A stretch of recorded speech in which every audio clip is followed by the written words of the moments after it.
Hello hi ಎಲ್ಲರಿಗೂ ನಮಸ್ಕಾರ. Welcome back to my channel Astropriya. ಇನ್ನು ಯಾರು ನನ್ನ ಚಾನಲ್ನ ಸಬ್ಸ್ಕ್ರೈಬ್ ಮಾಡ್ಕೊಂಡಿಲ್ವೋ ಸಬ್ಸ್ಕ್ರೈಬ್ ಮಾಡಿ, ವಿಡಿಯೋಸ್ ಎಲ್ಲ ವಾಚ್ ಮಾಡಿ, ಲೈಕ್ ಮಾಡಿ, ಕಮೆಂಟ್ ಮಾಡಿ. ಏನಾದ್ರು ಸಜೆಷನ್ಸ್ ಇದ್ರೂ ಕೂಡ ಅದನ್ನು ಕಮೆಂಟ್ ಬಾಕ್ಸಲ್ಲಿ ತಿಳಿಸಿ. ಆಮೇಲೆ ನಿಮ್ಗೆ ಯಾವುದಾದ್ರೂ ಮಂತ್ರ ನಾನು ವಿಡಿಯೋ ಮಾಡಿ ಪೋಸ್ಟ್ ಮಾಡಬೇಕು ಅಂತ ಹೇಳಿದ್ರು ಅದನ್ನು ಕಮೆಂಟ್ ಬಾಕ್ಸಲ್ಲಿ ಕಮೆಂಟ್ ಮಾಡಿ, ಅದನ್ನು ನಾನು ವಿಡಿಯೋ ಮಾಡಿ ಪೋಸ್ಟ್ ಮಾಡ್ತೀನಿ. ನಾನಿವಾಗ ಹೇಳಬೇಕು ಅಂತ ಅಂದ್ಕೊಂಡಿರೋ ವಿಷಯ ಬಂದು ಕಾರ್ತಿಕ ಮಾಸದ ಬಗ್ಗೆ. ಮಾಸಗಳಲ್ಲೇ ಶ್ರೇಷ್ಠವಾದ ಮಾಸ ಬಂದು ಕಾರ್ತಿಕ ಮಾಸ. ಕಾರ್ತಿಕ ಮಾಸದಲ್ಲಿ ವಿಶೇಷವಾಗಿ ಹರಿ ಮತ್ತೆ ಹರ, ವಿಷ್ಣು ಮತ್ತೆ ಶಿವನ್ನ ಪೂಜೆ ಮಾಡ್ತೀವಿ ನಾವು. ಬೇರೆ ದೇವರಿಗೂ ಪೂಜೆ ಮಾಡ್ತೀವಿ, ಆದರೆ ವಿಶೇಷವಾದ ಪೂಜೆ ಬಂದು ಶಿವಂಗೆ ಮತ್ತೆ ವಿಷ್ಣುಗೆ ಮಾಡ್ತೀವಿ, ಹರಿಹರನ್ಗೆ. ಸೊ ನಿಮಗೆ ಕಾರ್ತಿಕ ಸೋಮವಾರ ಅಂತ ಹೇಳಿದ್ರೆ ತುಂಬಾ ಶ್ರೇಷ್ಠವಾದ ಸೋಮವಾರ. ಎಲ್ಲರೂ ಬಂದು ಕಾರ್ತಿಕ ಸೋಮವಾರದ ದಿನ ಹೋಗಿ ಶಿವನ ದೇವಸ್ಥಾನದಲ್ಲಿ ದೀಪ ಹಚ್ಚುತ್ತಾರೆ. ಮತ್ತೆ ಎಲ್ಲಾ ಸುಮಾರು ದೇವಸ್ಥಾನಗಳಲ್ಲಿ ದೀಪಾರಾಧನೆಗಳು ನಡೆಯುತ್ತೆ.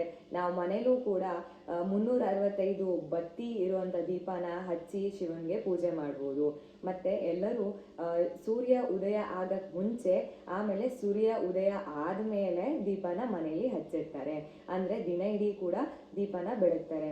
ಏನಂದ್ರೆ ನಿಮ್ಗೆ ಕಾರ್ತಿಕ ಮಾಸದಲ್ಲಿ ಚಂದ್ರನ ಒಂದು ಬೆಳಕು ಪ್ರಕಾಶಮಾನವಾಗಿರೋದ್ರಿಂದ 7 ಪಟ್ಟು ಬೆಳಕು ಅಂತಂದ್ರೆ ಬೆಳಕು ಹೆಚ್ಚಾಗಿರುತ್ತೆ.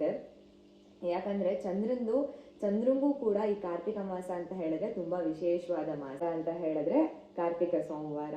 ಯಾಕಂದ್ರೆ ಶಿವನಿಂದ ಚಂದ್ರ ಬಂದು ವರ ಪಡ್ಕೊಂಡಿರ್ತಾರೆ. ಅದರಿಂದ ಶಿವನ್ಗೆ ಚಂದ್ರಮೌಳೇಶ್ವರ ಮತ್ತೆ ಸೋಮೇಶ್ವರ ಅಂತ ಕರೀತಾರೆ.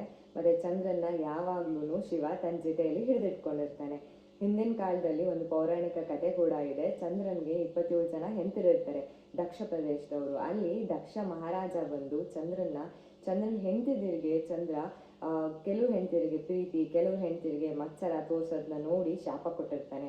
ನಿನ್ನ ದಿನದಿಂದ ದಿನ ನೀನು ಕಳೆಗೊಂಡಬೇಕು ಅಂತ ಹೇಳಿ. ಸೊ ಶಾಪ ಕೊಟ್ಟಾಗ ದಿನದಿಂದ ದಿನಕ್ಕೆ ಕಳೆಗೊಂತ ಇದ್ದಾಗ ಮತ್ತೆ ಶಕ್ತಿ ಮತ್ತೆ ಪ್ರಕಾಶಮಾನವಾದ ಚಂದ್ರ ಅದು ಪ್ರಕಾಶಮಾನತೆನ ಕಳ್ಕೊಳ್ತಾ ಇರ್ಬೇಕಾದ್ರೆ ಶಿವನ ಹತ್ರ ಬಂದು ಬೇಡ್ಕೊಳ್ತಾನೆ, ನನ್ನನ್ನ ಕಾಪಾಡು ಅಂತ ಹೇಳಿ ಕೇಳ್ಕೊಂಡಾಗ ಶಿವ ಬಂದು ಅಂದ್ರೆ ಶಾಪನ ಮುಕ್ತಿ ಮಾಡಕ್ಕೋಸ್ಕರ ಚಂದ್ರನ ಅರ್ಧ ಚಂದ್ರ ಆಕಾರ ಮಾಡಿ ಅವನ ಜೊತೆಲಿ ಇಟ್ಕೊಳ್ತಾನೆ. ಅವತ್ತಿಂದ ಚಂದ್ರನ ಶಾಪದಿಂದ ಚಂದ್ರ ಮುಕ್ತಿಗೊಳ್ತಾನೆ. ಮತ್ತೆ ಶಿವನ್ನ ಚಂದ್ರಮೌಳೇಶ್ವರ ಮತ್ತೆ ಸೋಮೇಶ್ವರ ಅಂತ ಕರೀತಾರೆ.